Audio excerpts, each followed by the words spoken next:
Bonjour à tous, heureux de vous retrouver sur le Turf TV pour notre émission quotidienne consacrée au Quintet Plus et au 5-5. Mon invité du jour, Stéphanie Chastain du journal Paris Course. Bonjour Stéphanie. Bonjour Philippe, bonjour à tous. Ce jeudi, on retourne à Auteuil après la victoire de Belle-Avis dans le Grand Steeplechase de Paris. On descend de catégorie avec le prix Le Goualès de Mésobran, je ne sais pas si je le prononce très bien, pour poulain et pouliche de 4 ans sur les 3900 mètres, ce sera des haies. Le sommaire, l'analyse du Quintet Plus 5-5 suivra la stat du jour, le prono de notre consultante, sans oublier le ticket de Stéphanie pour aider nos amis internautes. Alors Stéphanie, on attaque d'entrée de jeu avec ce qui devrait être le grandissime favori de cette épreuve, le 7 Pindar. Cherche sa course, je pense que le terrain lourd annoncé devrait l'avantager, c'est votre conviction aussi ? Moi aussi, je pense que c'est un cheval qui ne devrait pas tarder à gagner. D'ailleurs, étonnamment, il n'a toujours pas gagné sa course. Mais il peut le faire justement dans un gros handicap. Il vient de très bien courir à 2 reprises à ce niveau. Je pense que la distance plus longue ne va pas du tout le déranger, comme le terrain lourd. Je ne pense pas que ça le dérange.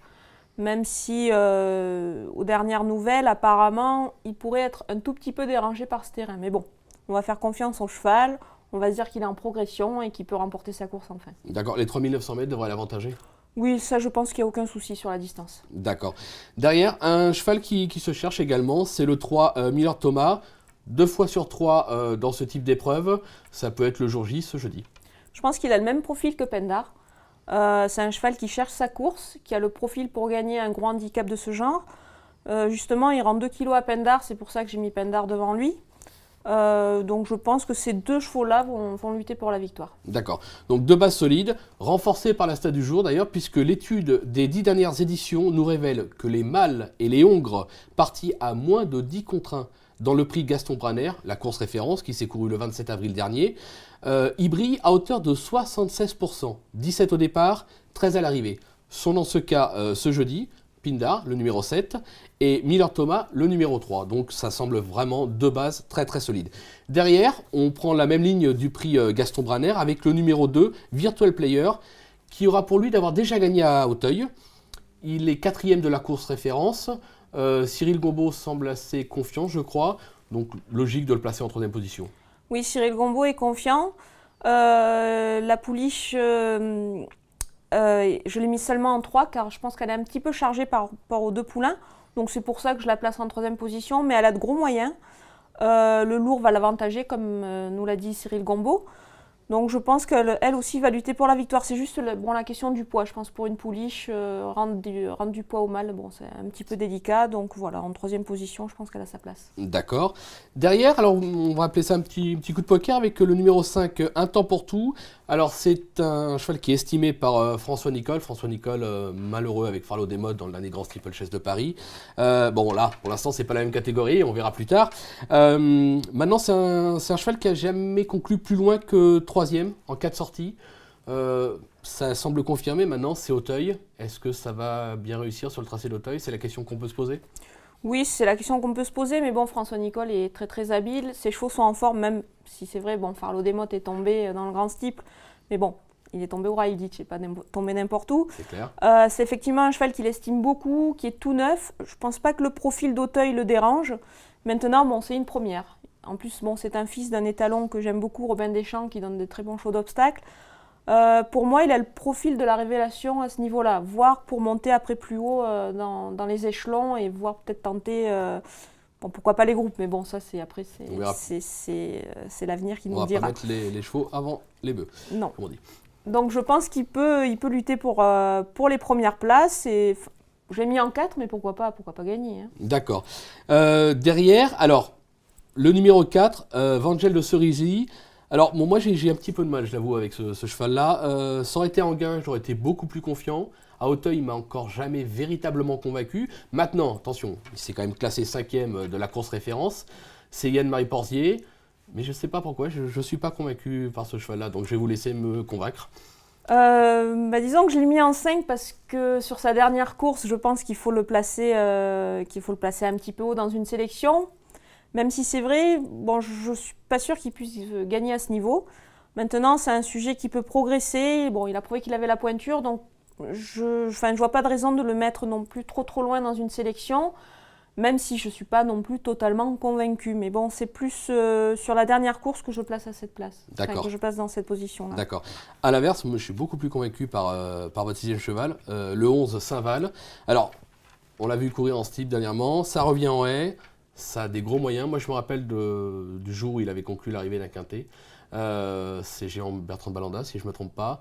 C'est l'entraîneur, moi, que j'adore, qui est vraiment un maître pour moi. Et je pense que s'il revient dans cette catégorie sur les haies, c'est pas pour rien. Oui, en plus, le cheval est, je trouve, plutôt bien placé au poids. Il avait effectivement très bien couru dans un quintet qui avait été remporté par Vola de Nuo, qui est un très bon cheval. D'ailleurs, qu'on reverra à l'automne. Qui a gagné semi-classique. Voilà, et qui a été mis au repos et qu'on reverra justement à l'automne. Et donc, c'était un très bon quintet. Là, il revient après un passage sur le steeple, bon, plus ou moins correct. Donc, je pense qu'il a sa chance, effectivement, dans cette catégorie-là pour se distinguer. Oui. D'accord. Derrière, encore un pari fou en rapport avec les images que nous envoie la régie. Le 6, Follow the Flash. Alors, c'est le deuxième atout Nicole au départ. Moi, j'étais impressionné par son succès à Compiègne. Je pense que le tracé d'Auteuil va nettement l'avantager. Et je vous avoue que moi, personnellement, je l'aurais presque placé devant son autre représentant, Un temps pour tout. Mais le 6, Follow the Flash, pareil, ça peut être une révélation dans cette catégorie. Oui, moi j'aime beaucoup les chevaux de François Nicole. Et effectivement, c'est un cheval qui est certainement perfectible. Moi, je l'ai mis un peu plus en retrait parce qu'il n'a couru que 2 fois. Il peut manquer un petit peu d'expérience à ce niveau-là. C'est pas négligeable, hein, surtout chez les 4 ans. La dernière fois à Compiègne, effectivement, il bat un lot qui me paraissait correct parce qu'il y a un cheval qui a confirmé depuis, un cheval de Marcel Roland qui a confirmé depuis en s'imposant. Écoutez, je pense qu'il a son mot à dire maintenant. Bon, il porte du poids aussi, donc il faut voir un petit peu à ce niveau qu'est-ce qu'il peut faire. D'accord. En dernière position, alors c'est un peu votre coup de poker, un cheval qu'il ne faut pas condamner sur sa récente 7e place, c'est le 15 Verdure des Obos. Je sais que vous l'aimez beaucoup, bien placé au poids. Il peut montrer des choses un petit peu bien meilleures que la dernière fois dans cette catégorie, je pense. Oui, c'est vraiment une jument que j'aime beaucoup. Elle avait très bien couru face aux seules femelles dans un quintet à Enghien, un quintet qui avait été remporté par une bonne pouliche, Nina Candela. Donc je pense qu'elle va courir en progrès sur ses débuts à Auteuil. La dernière fois, c'était pas mal à ce niveau-là. Donc moi, je pense qu'elle est perfectible. Maintenant, il faut bien qu'elle franchisse tous les obstacles. Parfois, bon, elle peut commettre une petite faute. Maintenant, voilà, je pense que pour une place, c'est un coup de poker intéressant. Elle peut venir pimenter les rapports. Voilà. D'accord. Justement, je vous demande un petit rappel de votre pronostic, Stéphanie. Alors, le 7, Pendar, le 3, Milord Thomas, le 2, Virtual Player, le 5, Un temps pour tout, le 4, Vangel de Cerisy, 11, Saint-Val, 6, Follow the Flash et 15, Verdure des Obos. D'accord. Concernant le ticket pour nos amis internautes, on est parti sur un 5-5 au champ réduit de 3 chevaux, 3 bases qui semblent très très solides. Le 7 Pindar, le 3 Miller Thomas, le 2 Virtual Player. Derrière, on reprend les mêmes, le 4, le 5, le 6, le 11, le 15. Je me suis permis de rajouter 2 petits chevaux que j'aime bien. J'aime bien, on va dire. Le 8, Nikos qui, c'est d'actualité, pourrait donner de la voix dans ce quintet. Et également le numéro 13, Hébron. Là, il y aura une cote. Hein. Ça va être du 30, 40, voire 50 contre 1. Maintenant, c'est un cheval en plein progrès et qui pourrait causer une belle surprise dans ce type d'épreuve. Il y a toujours des belles cotes à l'arrivée. Donc, on s'en méfie. Là, on est sur un champ réduit de 3 chevaux plus 7, 21 €. Il y a un jackpot qui a plus de 12 000 € actuellement. On peut se laisser tenter. Et puis, essayer de passer à la caisse. N'est-ce pas, Stéphanie? Oui, tout à fait. Bon, écoutez, je pense que tout est dit ou presque et je vous dis merci. Merci Stéphanie et à très vite sur le Turf TV. À bientôt. Au revoir.